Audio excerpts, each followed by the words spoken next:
Hello and welcome to this first look exploring session, our first session looking at Fedele and Fortunio, the deceits in love, excellently discoursed in a very pleasant and fine conceited comedy of two Italian gentlemen, translated out of Italian and set down accordingly as it had been presented before the Queen's most excellent majesty attributed, and translation to Anthony Munday. So it's always nice to get a bit more Monday under our belt. Sadly, we're recording this on a Wednesday, which always makes me quite sad. So this is, as I say, the pleasant and fine conceited comedy of two Italian gentlemen with the merry devices of Captain Crackstone. So interesting to see what comedy business we get out of this particular play from the early 1580s. We have assembled in this room a wonderful crack team of readers who are going to discourse wonderfully on what happens in this play. So today, reading the part of Victoria is Briony Sparrow, and resident drama queen in the Midlands. And reading Fedele of the title is... Hello, I'm Sarah Blake. I'm an actor, writer and director living in Germany. Reading Crackstone is...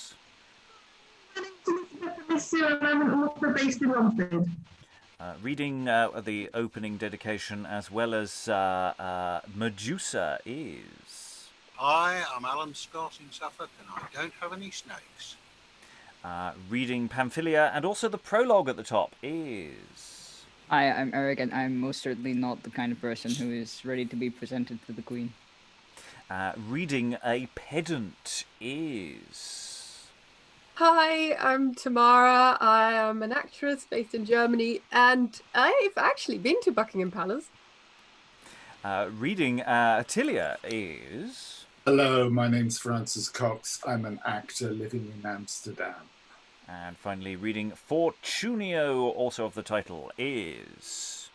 Hi, I'm Steve Longstaffe, scholar of early modern drama, based in the northwest of England.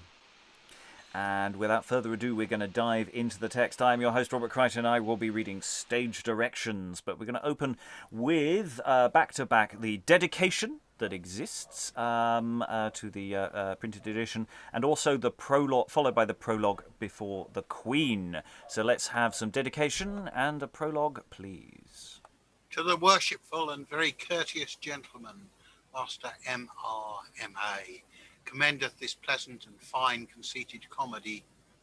Worshipful sir, my acquaintance with you is very little, which may impeach me of presumption in this mine attempt, but the good report of your affable nature to everyone giveth me hope to be entertained amongst them. I commend to your friendly view this pretty conceit, as well for the invention as the delicate conveyance thereof, not doubting but that you will so esteem thereof as it doth very well deserve, and I heartily desire. As for myself, your good construction will gather, I hope, the sum of my goodwill, which is more towards you than I will speak of here, and therefore is left to your wonted favour to judge of. Your worships, to his power, M.A. Anthony Munday, grovel, grovel, grovel. And now the prologue before the Queen. On every side where I this instant gaze, the glimpse of honour dims my dazzled eye, which sight may set a stouter in amaze. And chiefly him that penned this comedy, in which he used no thundering words of state, but dipped his wings to keep a meaner gait. He shoots at mirth, yet if he miss that white, your highness pardon he doth humbly crave, will wanted not to send his arrow right. But sith you please to see what mirth we have, with Phoebus cast your fiery blaze aside, that meaner men your presence may abide. So, two very different little documents there, as say the dedication at the top, and then this prologue. The author's shooting at mirth, and hopefully doesn't miss. I quite like that as an idea. That's one to use in comedy clubs, isn't it? Just stand there at the front with a crossbow. Any brief thoughts on that before we get into the action? Eric. The bit at the end seemed a bit of a Like with that meaner men, your presence may abide is kind of, I don't know. It sounded like a bit of a dig at her humorlessness, but I don't know if that's just me. I do not know. Thoughts from the room? Or other thoughts? It's short as well. I like a short prologue. I like one that doesn't hang around. You know, we've met some that go on at great length. Okay, we will get into the action then. So, as we reset our brains from reading a previous play, we're in a different play universe now. We're going into Act 1, Scene 1. Enter Fortunio and Captain Crackstone. Fortunio showing very sad countenance. He that discloseth to a friend the secrets of his mind doth rob himself of liberty. Besides, we daily find that others' counsels will by such in every ear be blown, as have no power when time requires to smother all their own. Heavy and sad thou seest I am, but why my heart is sore? Of courtesy content thyself, and ask me that no more. Indeed, and as heavy as lead. I've noticed some of these same Briony quavers, or some kind of prick song that runs in his head. Hear ye, Master Fortunio, by the honour of a soldier, by the glory of a captain, by all the poleaxes and tormentors that these hands have slain, do but scour your mind to me, and shut up your grief. Either I'll find you some ease, or you shall be hanged for a thief. You know I am a good fellow, nothing venture, nothing have. If I had not put my carcass to the gibbet, I had not been thus brave. So now, if you venture not to show some trusty body your mind, it will be very long ere the dresser you find. And so peradventure you shall never be spared, for when the cook is out of the way, you must supperless go to bed. How findeth he redress that breaks his mind unto a fool? Or what is learned when folly sets the wiser sort to school? Yet sith he braves it with the best, and in every company, and knows where every gallant loves, and sees the remedy, I will not stick to let him know the secrets of my heart, and make him partner of my pain, and privy to my smart. Do you know Victoria? Do not I know her? What think ye? As though ere a proper gentlewoman in Naples were out of acquaintance with me. Her have I seen of late, and often by her window passed, from which she set a letter fall, which taking up in haste I read, and found within described the frantic fits of love. Whether it were for me, or any else, I cannot prove. Whether she feign and bait her hooks the simple to beguile, cannot be found, till wit by line have measured every while. I know she loved Fedele once before he went to Spain, and means perhaps to love him still, sith he's returned again. Do thou but sift him for my sake, and haunt out his desire, and doubtless thou shalt have of me thy captain's pay for hire. Speak all, sir, let me alone. About your business you may be gone. I will feel Signor Fedele's mind very cunningly, and return you an answer of this gear presently. Gramercy, be trusty. As trusty as steel. I have no fault but one. I am somewhat short in the heel. Mi raccomando. And exit Fortunio. Basilisk codpiece for an old Manus. You shall not have her at rack and manger, I trow. Somewhat by this for mine own proportion I know. When two bones are at strife for a dog, it is commonly seen that the third comes and takes it, and wipes their mouths clean. I mean, as you see me in this bravality, to be a suitor to Victoria with all prodigality. I brought butter and cheese hither to victual the camp a great while. Many times I would make them of their measure, and the soldiers beguile. Like a crafty knave, by this means I got so much gain, that I bought this apparel of the captain that was slain. And wearing the same abroad as you see, the soldiers all the town over make a captain of me. One calls me Captain Cheese, another Captain Crust, another Brave Crackstone, take which name you lust. The gentlemen are everyone glad of my company, because I have such a wild worm in my head as makes them all merry. The women, they love me, Victoria is chief, but she hath been somewhat strange of late.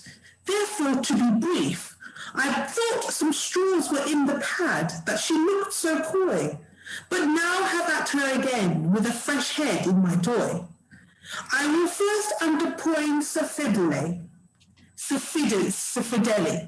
his mind to understand. See, good luck, his schoolmaster and her maid are at hand. As both of them friendly together do walk, I will sneak into a corner and hearken to their talk. So Crackstone takes a step to one side. Act 1, Scene 2. Enter Pedant, the parasite, attired in a gown and cap like a schoolmaster, and with him Attilia. I pray you, master schoolmaster, let me be gone. I have haste on my way. I will be at home again anon. Sweetheart, and bag pudding go you so swiftly? Have with you then. Do you lack any company? In faith, sir, no. I pray you tell me one thing before you part. I think you be somewhat weatherwise by your art. Do you know me by acquaintance, or guess you by aim, that you hit so right on my office instead of my name? I have seen you before, if I am not beguiled. You have been schoolmaster to Master Fedele ever since he was a child. True, sweetheart, but I pray thee be not angry with me, but give me leave a little while to move a question to thee. What is your name, and where do you dwell? Soft, there lay a straw, that will I not tell. Alas, poor Attilia, what means he by this? If I stay with him long, my mistress Victoria her servant will miss. About your business, good sir, I pray you get you away.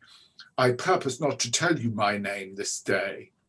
Be not so strange, fair lady. I know your name very well, and the name of your mistress, and the place where you dwell. If you do, much good do it you. I can tarry no longer.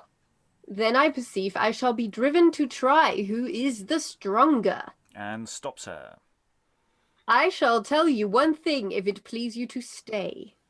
Speak your mind quickly, a word and away. Be not angry, I beseech you, to hear that is true. You are the fairest creature that ever I did view. What follows of this? I like you and love you before all the creatures that ever I knew. What ill luck is this? I see nothing that makes me to love and like you. You might if you tried me, for I come of the senators. Great barkers and none of the greatest biters. Good Mistress Attilia, because you have haste, I will talk with you more when your business is past. If I can be spared from my master so long, soon at night, I will resort to your house and lay my meaning wide open before your sight.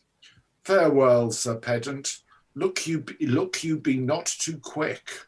And exit Attilia. What a drunken wooer am I that gave her never a lick. This falls out pat for my master Fedele, and comes in the nick. By cogging and counterfeiting love, as you see, if Attilia be so mad as to like and love me, by her all the juggling of her mistress I shall know, and find whether any newcomers have set my master beside the cushion, or no. This is as excrement for my proposition as can be desired. Soon at night, like the schoolmaster, will I be attired. First come, first served, if the maid be so friendly to let me in. Then, sir, the battle will begin. With that magnanimity and mercy that in me doth flow, I'll make the conflict of the mistress and let the maid go. Farewell, silly schoolmaster. This injunction is not found in his advert by Trow. And exit Crackstone, and we'll pause at that point to just sort of reflect on where we are. There's a lot of, in a sense, the plot is relatively straightforward, but the movement of things is there's a lot being thrown at us very, very quickly here. So we've got Fortunio is in love with Victoria, as is someone else. As is someone, and people are in love, and there's plots and things, and the pedant, who is the servant of Fedele, is working on his behalf. Is trying to get in with the servant of the household. Isn't really trying to woo her. It's just to try and get access to the house. And Crackstone is sort of there.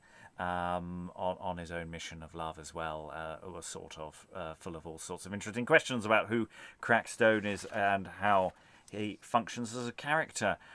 So many thoughts. What's the feeling from the room? Was there too much information coming at you? For the viewers at home, we have just finished with another play, so we may still have sort of hanging tendrils in our minds that we might be a little confused, and so I'm just giving everyone a moment to fully adjust. Thoughts about this love plot that's going on here. Letters have been dropped, but to who? To who? She loves someone, but who? Sarah. I'm getting strong restoration comedy vibes. I love the fact that everybody seems quite revolting so far. Nobody seems to be like terribly genuine. Oh, maybe the maid. She was quite entertaining. I like the way she put the pedant in his place, more or less. But yeah, everybody just seems fairly loathsome, and that's always a good start to a play. Do you think Fortunio is loathsome? Well, no, okay, yeah, he's depends how you play him. He didn't come across as particularly loathsome, but he certainly didn't come across as particularly brilliant either. I mean, he's yeah. I don't know. I've got a very cynical attitude, but. They just like his love didn't come across as being particularly deep or unselfless. So which I mean, a lot of heroes don't. So that's fine in these plays. But yeah, you combine that with then the other characters, and it's like, oh, we've got a right rogues gallery here. Briony. I just really, really like the Crackstone character, and the fact that he's just literally pinched stuff to save up to buy a uniform, and now everybody thinks he's somebody just because he's wearing this uniform. I love it. Yeah, Captain Cheese, Captain Crust, Captain Brave Crackstone. I the women, they love me, Victoria's chief, and going, yeah, sure, mate, sure. That's not a delusion at all, I'm sure. Alan. I'm just wondering, in fact, whether Crackstone and Pedant are an established comedy double act, and this is part of their routine, because they do both seem to be in the clown zone in terms of their portrayal.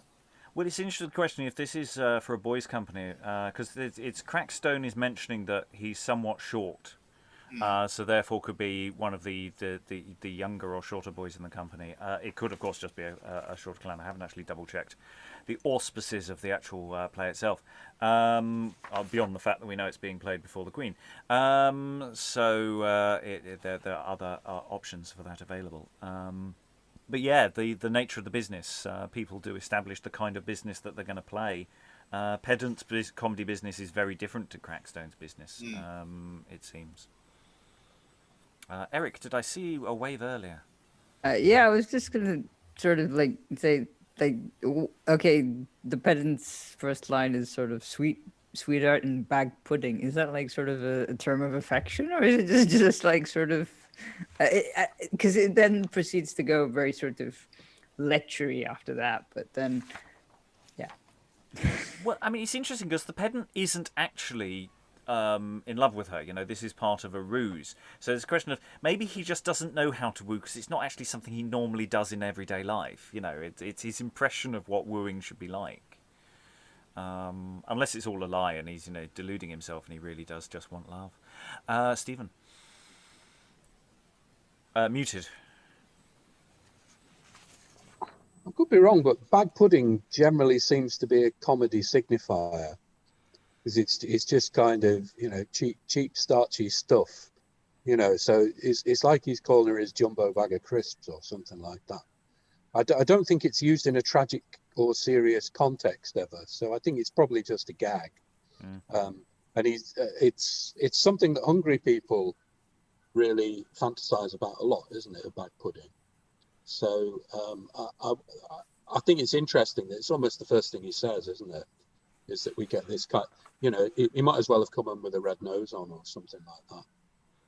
And we are in really clearly marked comedy territory, and you know, this isn't something that is also doing other business. This is comedy plot. We are setting up comedy plot. We are setting up all the mechanics of it as naturally as possible. It's not like we've had a prologue come on and explain who everybody is and then plonk us down mid action.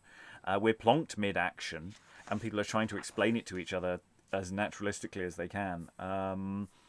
Nicely. Crackstone, I'm assuming when it's then sa, the battle would begin, that's a sort of action with a sword, sort of sa kind of gesture in the dialogue. And I think we've had in the chat, with that minstrelsy,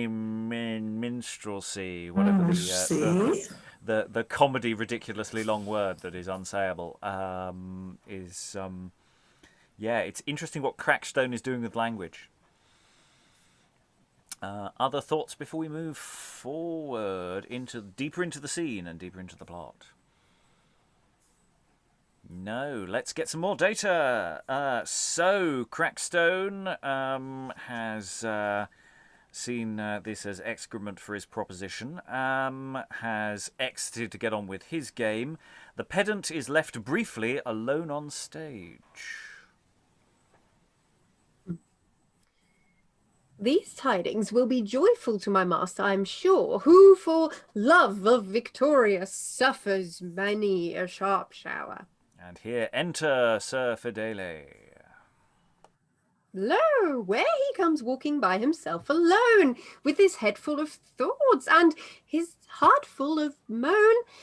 Rouse up your wits, sir. What, are you asleep? Never be so base-minded to a woman to creep. See, your cap on your head, good manners forgot. Now you're come to your own swing, you know me not. Do your duty to your master, good nurture is best. In via virtutis non progeregi redi est. Alas! My care so closeth up my sight that all is lost, wherein I should delight. You know that it may be said of me, which was said of Ulysses, multorum hominum mores qui vidit et ubis. Therefore, if you desire me your cares to relieve, the best counsel I can to you, I will give. You know Victoria is the cause of all my secret smart. Victoria's beauty is the worm that gnaws me to the heart. What counsel now? Did not I teach you long ago, out of tragical Seneca, his golden saying, duo omnium malorum fomina? Did I not cause you with your pen in the margin of your book to mark that place? And yet, will you be tooting on a beautiful face, which no otherwise vanisheth, and away doth go?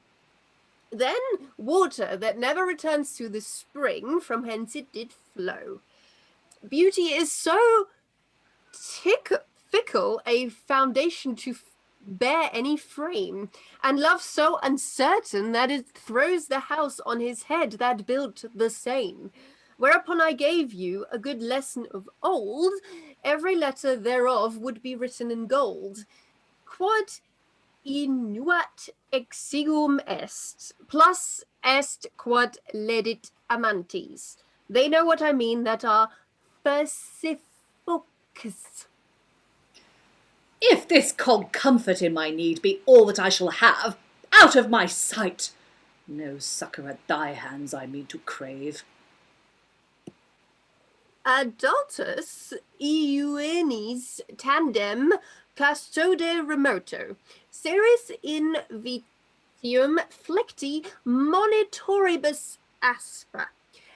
The right cause of the world now he runs upon wheels. Had I known this when you were a boy, I would have hampered your heels. It were a good deed to set all your fortune at even and odd, and let you alone till you are beaten with your own rod. But the love that I bear to you every day will not suffer me to see this good wit cast away. Some tidings I have for you, therefore be not mad. I am grown in acquaintance with Victoria's maid, by whom I trust in the end to know what suitors to her mistress resort to and fro. If nobody else do follow the game, the spark that you left in her breast will break out in a flame. Thanks, good pedant.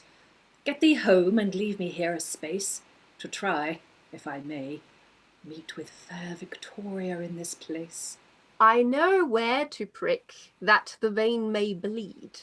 See how fair he doth speak when his humour I feed.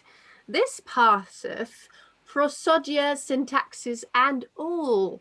'Tis the way to my prophet to stoop to his call. And exit the pedant. Here was I wont to meet with her, and here I mean to walk, and sound her meaning, if I may, by moving her to talk. Victoria setteth open the casement of her window, and with her lute in her hand playeth and singeth this ditty. If love be like the flower that in the night, when darkness drowns the glory of the skies, smells sweet and glitters in the gazer's sight, but when the gladsome sun begins to rise, and he that views it would the same embrace, it where it withereth and loseth all his grace. Why do I love and like the cursed tree, whose buds appear, but fruit will not be seen? Why do I languish for the flower I see, whose root is rot when all the leaves be green? In such a case it is a point of skill to follow chance and love against my will. Ah, poor Victoria! Here it was thy guise, to stand and see Fortunio passing by, whose lovely shape hath caught me by mine eyes, and means to make me prisoner while I die. To gaze on him was life to me before, his absence death, because I see no more. O greedy love that never feeleth glut! How have I boasted of Victoria's grace, with fear at last from favour to be shut, and lose the light of such a shining face! Oh! Shall neither tears nor toil nor broken sleep have force enough a lady's love to keep? And hath Fortunio now forgot the way, which by my window learned of late to walk? See the disturber of my peace this day, Fedele comes to proffer me some talk. Sith he is here, his patience I will prove, whom for Fortunio's sake I cannot love. Ah, I serve a mistress whiter than the snow, straighter than cedar, brighter than the glass, finer in trip and swifter than the roe, more pleasant than the field of flowering grass, more gladsome to my withering joys that fade than winter's sun or summer's cooling shade, sweeter than swelling grape of ripest wine, softer than feathers of the fairest swan, smoother than jet, more stately than the pine, fresher than poplar, smaller than my span, clearer than beauty's fiery pointed beam, or icy crust of crystal's frozen stream. Yet she is curster than the bear by kind, and harder-hearted than the aged oak, more glib than oil, more fickle than the wind, stiffer than steel, no sooner bent but broke. Lo, thus my service is a lasting sore. Yet I will I serve, although I die therefore. Re-enter Victoria. Now must I either fob him off with feigned courtesy, or else be coy in talk to rid me of his company. She offereth to depart, and he stayeth her. Sir Fedele, well met, and so farewell, I must away. My business is such as will not suffer me to stay. Oh, Mistress Victoria, let us have one word before ye go. Oh, love, oh, death, between you both, vouchsafe to rid my woe. A wonder sure it is to see how gentlemen complain. What cark, what care, what hell on earth for women they sustain. Your peace is war, your sleep is watching, and your ease is toil. Your life is death, your mirth is moan, and your success a foil. These words are used for ornaments to beautify your style, and these I think you follow poor Victoria to beguile. If, for your sake alone, more than for any other dame, I were not thus tormented, then I grant I were to blame. But sith your golden graces are the cause of all my grief, give ear, and credit to my plate, and yield me some relief. If this be true, why did you part, and stay so long in Spain? Delay breeds loss, either I thought you would not come again, or else that change of company would alter your delight, and absence put me out of mind, that shut me out of sight. Did not I say that your departure would mean my death procure? You did. And could you make me then to feel so sharp a shower? Need hath no law. The matter touched my land and life so near that I was forced, against my will, to stay no longer here. But sith I have dispatched, according to my own desire, lo, here I am, to serve you still, in bitter frost or fire. But the scene gets more complicated in a moment as more people are about to enter, but we will stop there. So, yes, in the motion of that scene, it seems like Victoria entered above at a casement, and then after she went, Fortunio isn't here, she's gone downstairs while Fedele did that speech, and then re-enters on the street so that you can physically interact with each other. And yes, we have that sort of that awful move you still get in films, you know, where someone goes to go and then someone grabs their arm and stops them from going, and it's sort of just there. And Victoria, I really love that line. Now must I either fob him off with feigned courtesy, or else be coy in talk to rid me of his company. Yeah, that's fairly common. Thoughts from the room about this whole exchange? There's a lot of interesting material in here. I'll go Sarah first, then Briony. And that thing that Victoria does where she's like, she goes outside to meet him deliberately in order to say, oh, I can't talk to you now. It's it's like she literally steps outside and says, hi, yeah, I'm not speaking to you. Which is just like such a, yeah, rom-com conceit.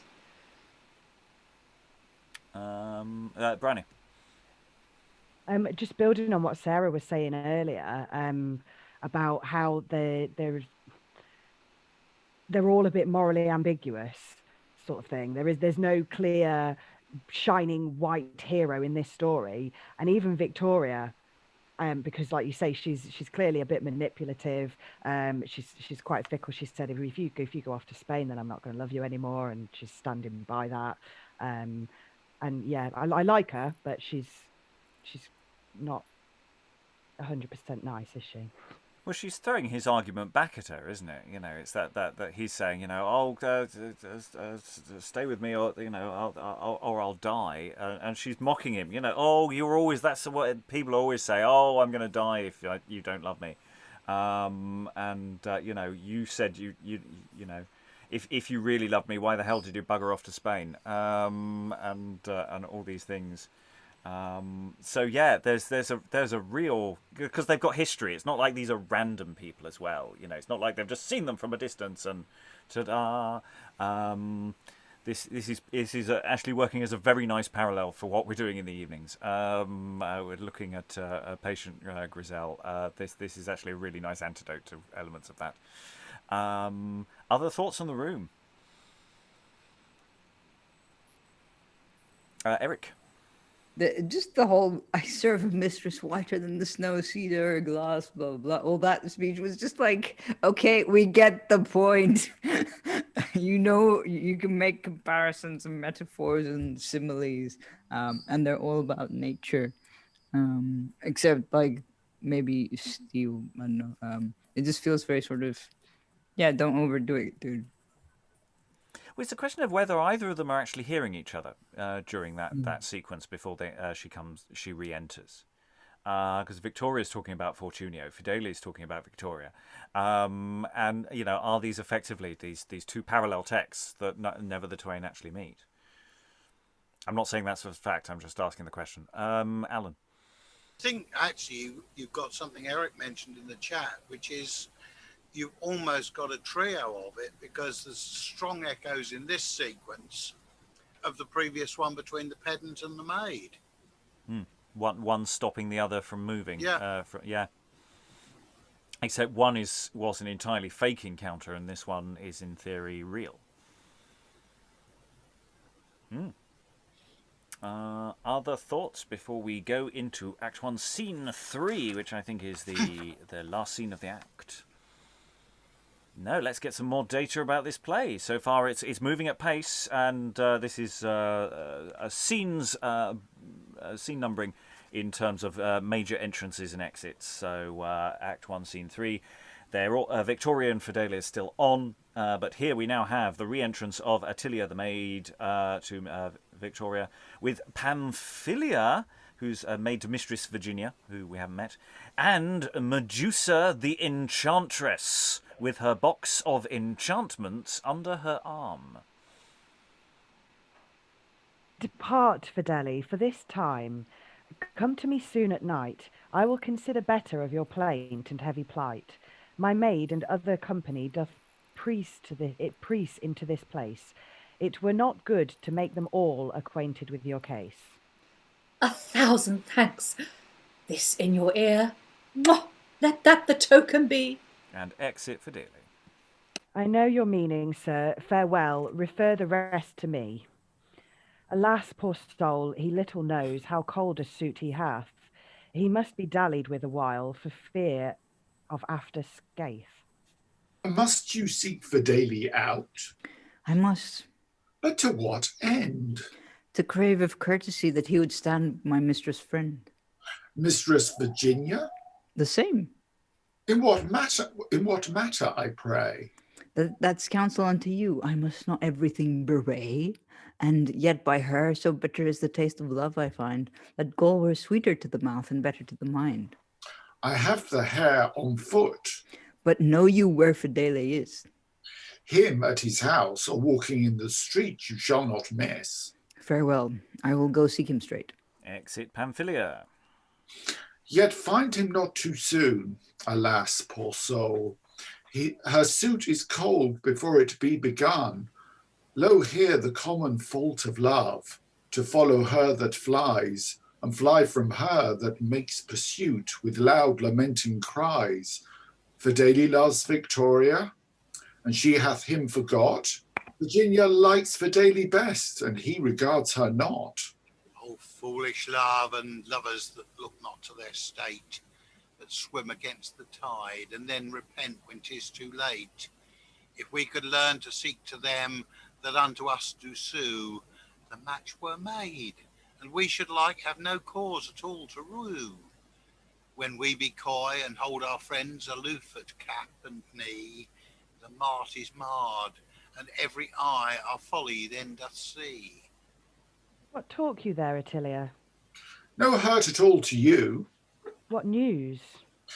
Good, sweet, and joyful news, mistress, I bring you now. Hast thou met with Fortunio? Not so. Then what's the news? As I was walking through the streets alone, devising how to find a remedy to cure your moan, I met Medusa with her box and trinkets, as you see, whose cunning shortly shall devise the way to set you free. No way without Fortunio. Fortunio you shall have.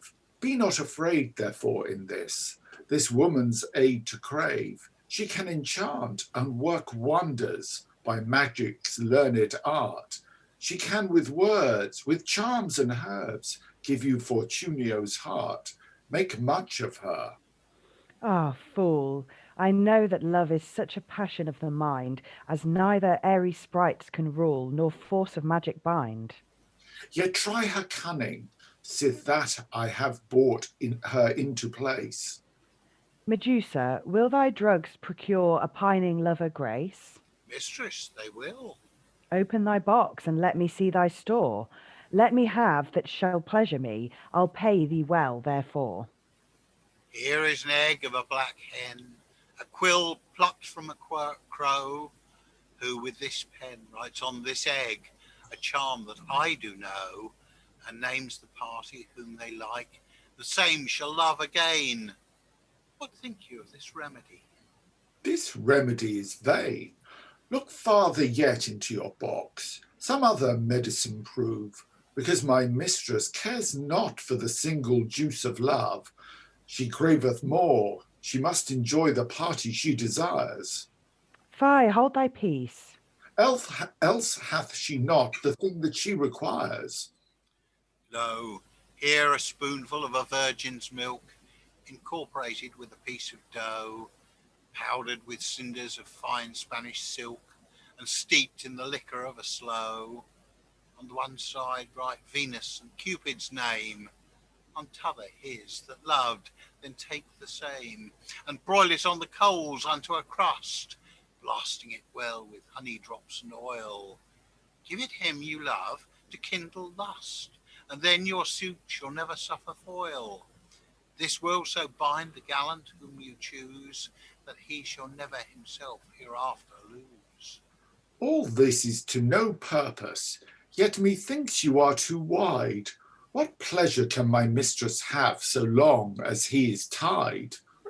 She means not tied in hand or foot, but bound to be my slave, in all the services and duties that I mean to crave. Here are two hearts. The one was taken out of a black cat, the other from a pigeon. Here is the blood of bat. Here is a piece of virgin wax. Here's an enchanted bean to make you go invisible. You know not what I mean. These things are pretty, but they are not for my mistress fit. For if she be invisible, I pray what profits it? She shall behold the man whom she delighteth most to see, but being hid, she can never enjoy his company. Yet show us more. Here's things will make men melt in fits of love, a wanton goat's brain, and the liver of a purple dove, a cock's eye, and a capon spur, the left leg of a quail, a goosebill and a gander's tongue, a mounting eagle's tail. But sith they must be taken in the increasing of the moon, before the rising of the sun, or when the same is down, and closely wrapped in virgin parchment on a Friday night, I will not trouble you with these. Of more, let's have a sight. Here is the image of a man made out in virgin wax, which being pricked or toasted in the flame of burning flax, he that you love shall come and throw himself before your feet, more humble than a lamb, to do what you shall think is meet. Oh, that is it. This is it, must do my mistress good. By images it must be wrought. Love is a holy root. We must withdraw ourselves aside and work it out of sight. Enter my house, the sun is set, and now begins the night. And they exeunt. The first act being ended, the consort of music soundeth a pleasant galliard. And thus ends Act 1. So, yes, for recipes on how to prepare a wanton goat's brain, follow the show links there for handy food poisoning guides. So, yeah, there's a lovely sequence there. There's a lot of business to this street. There's people sort of talking amongst themselves before joining other people, and then lots of asides. They're not marked, but there are lots of really clear asides when people are just turning straight to the audience, and it's really fast paced. I love the fact that Attilia does a little mini plot recap just for anyone who you know what it's like. There's always a few latecomers who don't get in the seats for the first 5 minutes. So Attilia's there just to make sure the very basic elements of the plot are explained. And Fedele exits with hope. Alas, poor soul. He knows not. This is a sort of comedy peddlers kind of scene, isn't it? It's and here are all the various things you're going to buy on our shopping channel. Thoughts from the room about this act overall? We're into extra time for this session. It's a short session today. First impressions of this play so far for me is just this is a really really fun comedy so far. It's full of potential. I'm really interested to see what the playwrights have done in terms of creating it from the source material and the later adaptation. It'll be interesting to see what the difference is, but that's slightly outside our remit. So I'll go around the room for thoughts. Pretty much final thoughts from the room. Francis, how are you enjoying the show so far? It's. I wasn't sure at the beginning in the initial scenes, but in this scene, it's really picked up with, as you say, these cobbler's wares being displayed, and Attilia saying, "No, this isn't what we want. Show something else. It's." And then Medusa could be selling almost anything, really. It feels such a sort of all-purpose scene in a way. But yeah, I'm liking the play so far. Medusa's patter's really clever, of course. Is I will not trouble you with these. Oh, what's that? Oh, that's it. I'll have some of the stuff you didn't want to sell me. Yes. Usual peddler's trick. Medusa, how was it for you? Yeah, in some ways she actually reminded me a little bit of the wife of Bath. As wean women in this matter having quaint fantasy, laying out the goods for sale. What on the scenes we've done so far, it does seem to me almost as if you've got established comic riffs, maybe that existed within the company, have been put together into this particular piece. I don't think in terms of the company that would be performing it that's likely, because it's based on translated material, so it might be from where its original standpoint is, and it might be adjusted for that, but I don't think that's probably from its inception. But I need to look into that a bit more. But certainly it fits within sort of the framework of sort of new comedy stylings, the kind of stuff that will exist, that Commedia forms will be playing around with. It's full of very established forms that you'll find in other comedies as well. Sarah, final thoughts? I am loving it so far. I like this sort of play. It's really cynical. It's really funny. It's cracking along at a good pace. The Medusa stuff had me in stitches. I mean, I could see it unfolding on stage, and she is such a brilliant character. I love her. I love the fact that she starts with an egg. She pulls out this egg and says, "Oh, right on this egg." It's just so rubbish. It sets up this brilliant bathos, and Attilia's like, "Yeah, no." And then she just brings up more and more of this stuff, and then says, "Oh yeah, no, you don't want that. Oh yeah, maybe I do." I think this is genius. I mean, it's not nothing that we haven't seen before, but I just think it's really deft in the way it's written, and also that it comes immediately after we've had this scene with Fedele like doing all the lovers stuff. Like, it's like the playwright is poking fun at all those conventions, and I really enjoy that. Yeah, I do like the fact that Medusa introduces sort of fiddly products first. Where you've got to mix this with this, and you've got to do it on a certain thing, and it's like and now here's just a wax thing. It's like the simpler mass-produced items are brought out last that have been nicely set up that way. Elizabeth, what do you think of the show so far? I like it. I actually really like this play so far. I love the character of Crackstone. He reminds me of the play we did, Fire Bacon and Fire Bungays, for some reason. I like Crackstone a lot. I really like the character of Victoria. And I also think that we have some really lovely, strong women in this. We have some really powerful female characters in it already, and we're just I think we've just done Act 1, or I don't think we've started Act 2, and we've already got a really powerful introduction to these strong women, and I like that a lot. Yeah, the men are not desperately impressive so far, are they? Not really. Stephen, any final thoughts?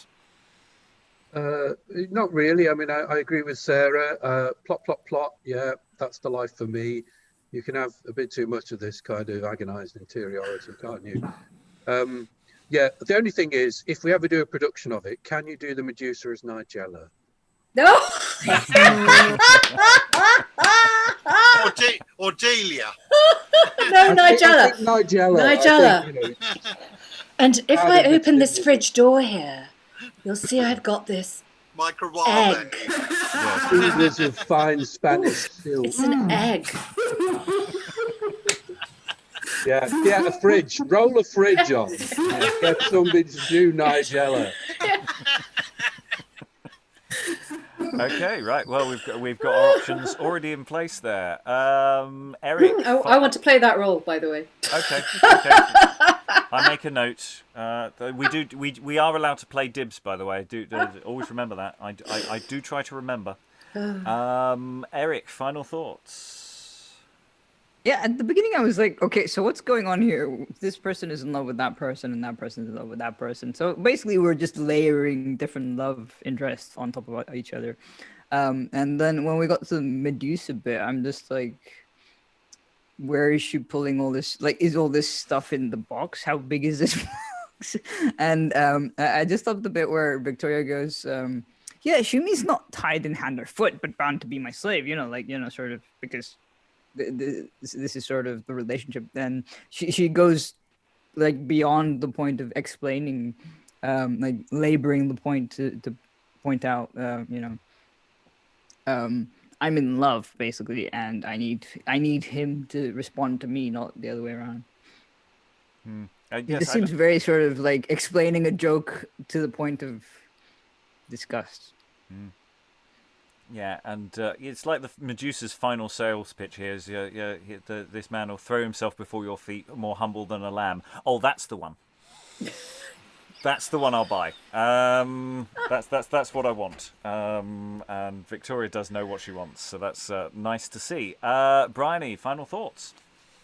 Yeah, I'm in agreement with everyone. I'm really enjoying it. I love these really flawed but interesting characters. I'm loving how much decent female representation we've got so far, instead of simpering, wishy-washy women that go along with everything. I can't be doing with that. And as well, I'm actually really enjoying the verse in this. It feels nice to read. That last scene in particular, with all the shared lines, I loved that. It brings the pace up. It makes it feel more, more involved between the three people in that scene. And I'm enjoying the verse. And Tamara, final thoughts? Yeah, I'm looking forward to reading more of this. I There is something incredibly familiar about this, and I've been sitting here trying to rack my brain to try and figure it out. I don't know whether it's a play that we've read, whether it's something from Commedia that it reminds me of, but I'll get there. Maybe I'll be able to tell you tomorrow. There have been things that have riffed in similar ways or had that similar tone. That sense of entering a slightly more farcical world. There's a bit of Bugbears, perhaps. That had a very similar vibe and for very similar reasons. Maybe even things like Ralph Royster, where there is that sort of faster energy to it. I think there's probably quite a few actually in that sense. There's also, yes, that sense that there are other plays from other countries that we're dealing with translated materials or adapted materials. So this has a greater lineage all over the shop as well. So there's a lot of it out there, and it will feel familiar. And for all we know, we've seen it in a different adaptation or in a different universe somewhere else, and we've just not noticed yet.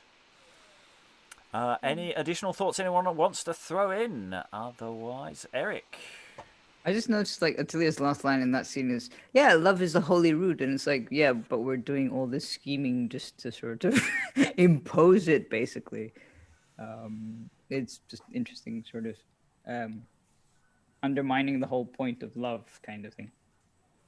And it's also interesting because it gives us a sense of time as well. We must draw ourselves aside. It's time for nighttime things. So we're getting sense of times of day as well. It'd be interesting to see whether it obeys unities to a degree as well.